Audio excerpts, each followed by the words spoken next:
बंधुओं, शास्त्रों में बड़ी महिमा है किशोरी जी के। पद्म पुराण में तो इतनी सुंदर व्याख्या है किशोरी जी के जन्मोत्सव की। 1000 एकादशी मल्टीप्लाई इंटू 100 कर दो, जितना आएगा इतना फल मिलता है एक राधाष्टमी का व्रत करने से। अब कई लोगों के मन में भाव रहता है कि मेरे मन में भी ऐसा ही भाव रहता है कि भैया उत्सव है ठाकुर जी को, जन्माष्टमी को उत्सव है, राधाष्टमी को, तो फिर काय को हम लोग भूखे प्यासे रहें, बढ़िया माल छाने।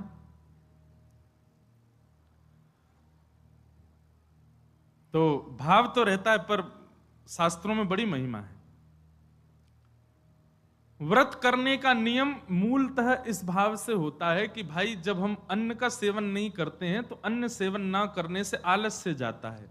अन्न सेवन ना करने से मस्तिष्क में, मन में नकारात्मक ऊर्जाएं नष्ट हो जाती हैं। फलाहार रहते हैं तो निश्चित ही है ऊर्जावंत होते हैं, तो ऊर्जावंत होंगे तो और बढ़िया उत्सव मनाएंगे।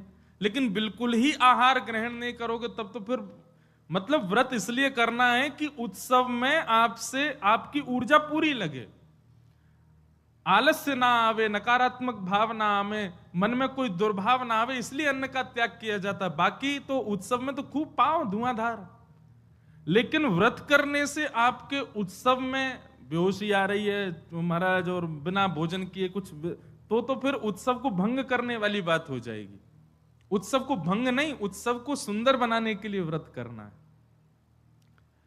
तो राधाष्टमी उत्सव पर इस बार व्रत निश्चित करो, हर बार ही करो। वैसे तो शास्त्रों में दशावतारों में 4 अवतारों के व्रत करने की आज्ञा दी है, रामनवमी और नृसिंह चतुर्दशी, कृष्ण जन्माष्टमी और वामन द्वादशी। लेकिन जब हम रामकृष्ण उपासक हैं तो हमारे भाव में रामकृष्ण दो एक हैं, ये दोनों भी एक हैं, और फिर इनकी आह्लादनी शक्तियां भी एक हैं। राधा कृष्ण स्वरूपाम वै कृष्ण राधा स्वरूपिणौ कलात्मानम निकुंजस्थम गुरु रूपम सदा भजे। जब किशोरी जी ब्रजमंडल में ठीक ठाकुर जी का ही स्वरूप हैं तो फिर उनके लिए भी ये व्रत की क्रिया करनी है। पद्म पुराण में ब्रह्मा जी ने इसका बहुत सुंदर वर्णन किया है कि भैया व्रत निश्चित करना चाहिए, इतना फल मिलता है, इतना फल मिलता है। लेकिन जब भी फल कोई फल बताता है ना कि महाराज जी ये करने से ये फल मिलता है, ये करने से ये फल, मन में एक ही बात आती है, अगर ये करने से ये फल मिलता है, अगर हम इसके बदले फल की कामना ना करके ठाकुर जी की कामना करें तो हमको व्रत इसलिए करना है हमको श्री जी मिले, हमको व्रत इसलिए करना हमको ठाकुर जी मिले। अक्षय तृतीया के दिन लोग दुनिया भर का दान करते हैं, चावलों का दान कर रहे हैं, अन्न का दान कर रहे हैं, स्वर्ण दान कर रहे हैं, चांदी दान कर रहे हैं, जे दान कर रहे हैं, वो दान कर रहे हैं। हमारे मन में भाव आता है कि भैया वादना नाम को दान करो, जो राह में मिल जाए वही से कहो जय श्री कृष्ण, जो राह में मिल जाए वही से कहो राधे राधे, नाम दान करते चलो। बोले क्यों? बोले अक्षय तृतीया को कछु दान करो तो अक्षय है जाए, तो हम नाम दान करें, हम ठाकुर जी को भजन दान करें, अरे भक्ति दान करें, अपनी भक्ति अक्षय हो जाए, नाम अक्षय हो जाए, प्रेम अक्षय हो जाए, ऐसी अक्षय तृतीया मनाओ। तो कभी भी आपको किसी व्रत या किसी नियम के पीछे फल बताया जा रहा हो, सुन लिया करो, अच्छा इससे ये फल मिलता है, उस फल को गौड़ करके उस फल के स्थान पर किशोरी जी को विराजमान कर दो। हे किशोरी जी, हम राधाष्टमी को व्रत या मारे करेंगे कि हमको आपकी प्रेम लक्षणा भक्ति प्राप्त हो, आपको प्रेम प्राप्त हो, इसलिए हमको व्रत करना है। तो राधाष्टमी उत्सव इस बार भागवत कृपा निकुंज में गिरधर लाल जी का मनाया जाएगा। सुबह 9 बजे से क्रम रहेगा, 8 बजे द्वार खुल जाएंगे, आके बैठ जाना। 9 बजे फिर अभिषेक होगा, टीवी हम लगवा देंगे 2-4 ताकि लाल जी दिखें आप सबको, और फिर उसके बाद बधाई गायन उत्सव आदि चलेगा। 10-11 बजे तक का क्रम रहेगा, ज्यादा लंबा नहीं, छोटा ही क्रम रहेगा। और क्योंकि व्रत रहेगा तो केवल पंचामृत मिलेगा पीवे को, खावे को कछु ना देंगे हम। प्रसाद भी रहेगा, सब लोगों को थोड़ा थोड़ा प्रसाद बाहर ही मिल जाएगा। फिर उसके बाद राधा वल्लभ जी जाइयो, वहां पे ऊधम मचाइयो, बिहारी जी जाइयो। और सुनिए, राधाष्टमी को हमारे ब्रजमंडल के रसिक शिरोमणि स्वामी श्री हरिदास जी का जन्मोत्सव है। फिर तटीय स्थान जाना, तटीय स्थान जाकर के स्वामी जी महाराज को प्रणाम करके आना, वहां पर खूब निधिवन राज जाना, निधिवन में जाके स्वामी जी को प्रणाम करके आना। राधाष्टमी का उत्सव तो जन्माष्टमी से भी बड़ा होता हमारे ब्रजमंडल में।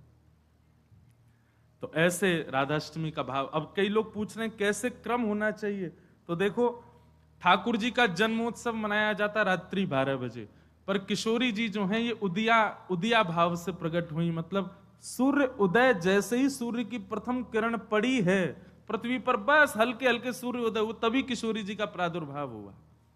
तो एक प्रकार से नहीं सुन लो, ताली बाद में बजा ले। सुबह 4:30 बजे, 4-4:30 बजे आप सबको, अगर घर में किशोरी जी विराज रही हैं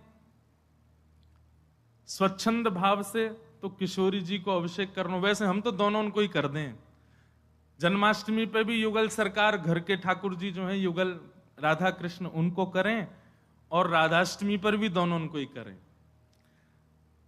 अगर घर में केवल लड्डू गोपाल विराज रहे, केवल ठाकुर जी मुरली मनोहर लाल जी विराज रहे, त्रिभंगलली ठाकुर जी, तो भी उनको अभिषेक करो, उन्हीं को ही श्री जी स्वरूपा मान करके उनको अभिषेक करो।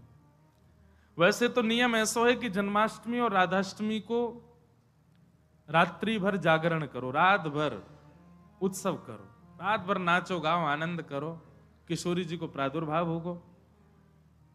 और किशोरी जी वास्तव में सेनावस्था में हो, कमल के पुष्प ले आओ और सुंदर सुंदर कमल के पुष्पन के बीच में किशोरी जी के श्री विग्रह को विराजमान रखो, वही में ही पौढ़ाओ, क्योंकि ऐसा भाव शास्त्र में है कि कमल के मध्य से ही किशोरी जी प्रकट भई। तो कमल मध्य में किशोरी जी को विराजमान करो, घर पे ठाकुर जी हैं तो ठाकुर जी को विराजमान रखो। और प्रातः काल 4 बजे है तो महाराज शंखनाद करो, बधाई गायन करो, सुंदर घंटे घड़ियाल नगाड़े आदि बजाओ, वाक्य बाद में दीप प्रज्वलन करके किशोरी जी को प्रादुर्भाव करो। फिर वाक्य बाद पंचामृत अभिषेक करो, पंचामृत अभिषेक करवे के बाद में सुंदर किशोरी जी को श्रृंगार करो, श्रृंगार करवे के बाद भोग धराओ, भोग धरा करके फिर किशोरी जी की आरती करो। आरती करने के पश्चात फिर खूब नाचो, इतने नाचो इतने हम तो अभी जयपुर में एक बात कह के आए, उत्सव तब तक मत मानो कि नाचते नाचते उत्सव करते करते डॉक्टर के पास नहीं जाना पड़ जाए। अगर आपको दवाई नहीं लेनी पड़ी तो समझो उत्सव मनाया ही नहीं आपने। शादी ब्याह होता है घर में, तो लड़की का जो भाई होता है या लड़की के पिताजी, लड़की के मामा, लड़की पक्ष के, लड़का वाले तो ऊधम करें, लड़की वाले इनकी कमर कसे, उनके जेब में 2-4 दवाई पड़ी रहती है, सिर दर्द की, पेट दर्द की। क्यों, हमारी तो बड़ी 3 बहनें, तो उनको पता है वो एक दवाई रखी रहेगी, क्यों सिर दर्द हो रहा है, सो नहीं पा रहे हैं। तो तभी ब्याह माना जाता है जब पिता और भाई ये बिल्कुल श्रमित हो जाएं, तब लगता है हाँ ब्याह हुआ। श्रमित ही नहीं हुए तो क्या बात का ब्याह। ऐसे ही उत्सव में महाराज एक आनंद की बात करें, ये नहीं जबरदस्ती कि महाराज दवाई लेनी ही पड़ जाए। जब तक इतने श्रमित नहीं हो जाओ, इतने नहीं थक जाओ कि महाराज अब कुछ नहीं हो सकता हमसे, पस्त नहीं हो जाओ, तब तक नाचते ही रहो किशोरी जी के आगे, ठाकुर जी के आगे। खूब बढ़िया उत्सव करियो, खूब नाचियो, और फिर व्रत रखो पूरे दिन। किशोरी जी को खूब बढ़िया व्यंजन पवाओ, और पवा करके वो कोई को वितरण करो, कोई अपने काजे थोड़ा रख लो, दूसरे दिन जब नौमी लगे सो वाको पाओ प्रसाद रूप में, पर वादिन व्रत रखो। और भैया नहीं रुको जाए तो पालियो, चकाचक पाओ, बोले हमारी श्री जी को उत्सव है हम तो पाएंगे, तो पाओ, कोई दोष भी नहीं। व्रत ना करने से पाप नहीं लगता है, पर व्रत करने से पुण्य बहुत होता है हमको, लेकिन पुण्य की नहीं, हमको किशोरी जी की कामना है।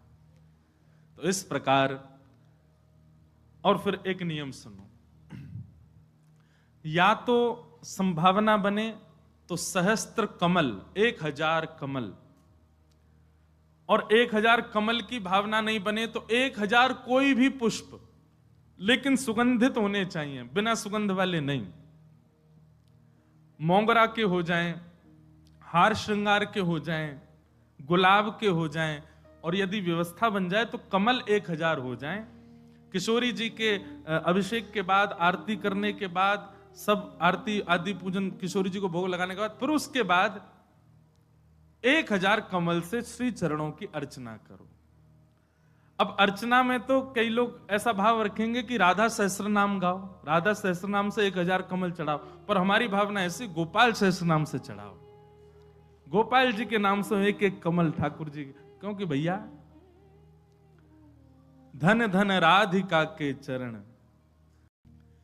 किशोरी जी का अभिषेक करने के बाद, भोग लगाने के बाद, आरती करने के बाद सहस्त्र कमलों से गोपाल सहस्त्र नाम पाठ करके किशोरी जी को चढ़ाओ। और वैसे तो देखो भाव बहुत सारे हैं, पर मेरा भाव तो यह है कि ठाकुर जी के नाम से किशोरी जी के श्री चरणन में पुष्प अर्पित करो। पर यदि राधा सहस्त्र नाम से भी करोगे तो कोई दोष नहीं, बल्कि किशोरी जी तो सब सखियों से कहती रहती हैं, बोले कि हमारे बीच में रहो तो राधा राधा नाम उच्चारण करते रहा करो। तो ललिता जी ने एक बार पूछी, बोले हे श्यामाजू, आपके निकुंज में बैठ करके राधा राधा क्यों बोले? आपको इतनो प्रिय अपनो ही नाम? बोले मोह को प्रिय ना है, तो बोले मेरे चित्त में श्याम सुंदर बैठे उनको प्रिय है। तो राधा राधा आप उच्चारण करेंगे तब मेरे चित्त में विराजमान ठाकुर जी सुनेंगे तो उनको सुख मिलेगा, उनके सुख के लिए मेरो नाम गाओ। तो यदि राधा सहस्त्र नाम से भी अर्चना करो तो भी ठाकुर जी प्रसन्न होंगे, और गोपाल सहस्त्र नाम से करो तो श्री जी प्रसन्न होंगे। तो दोनों भाव से आपको जो बढ़िया लगे। और कई भगत तो ऐसे भी यहाँ बैठे हैं, वो तो 2000 कमल लाएंगे, पहले राधा सहस्त्र नाम फिर गोपाल सहस्त्र नाम, दोनों उनको प्रसन्न कर देंगे। तो इस प्रकार किशोरी जी का भाव रखना और फिर पूरे दिन बढ़िया उत्सव मनाना। यहीं आ जाना 9 बजे, फिर राधा वल्लभ जी जाना, तटिया स्थान जाना, पूरे दिना ब्रजमंडल को ही रखियो वादना, तो ब्रज तज और कोई भावना चित्त में आवे ही नहीं। ऐसा भाव किशोरी जी के जन्मोत्सव पर रखिएगा। आप सब लोग खूब भाव से राधाष्टमी जन। और एक बात तो मैं भूल ही गया, हाँ, दान जरूर करना। ब्राह्मणों को बुला करके, घर में कुछ संत जनों को बुला करके, स्वयं मत पाना पकवान, उनको पवाना, उनको खूब दान दक्षिणा देना। काय बात की? बोले बधाई है, हमारी लाडली जी प्रकट भई है, वाकई बधाई बांटते रहो। नहीं तो कछु नहीं चले तो 10-10 की गड्डी ले लियो और पूरे टम्पू और रक्सान में घूमते सबन को बांटते चलो, लो भैया हमारी लाडली जी की बधाई है। अरे उत्साह, ये तो मैं बता रहा हूं मंच से, ये बताने वाली बात नहीं, आपके मन में अपने आप आनी चाहिए ये सब बातें। हमारी लाडली जी प्रकट भैया, हम कहा करें आज।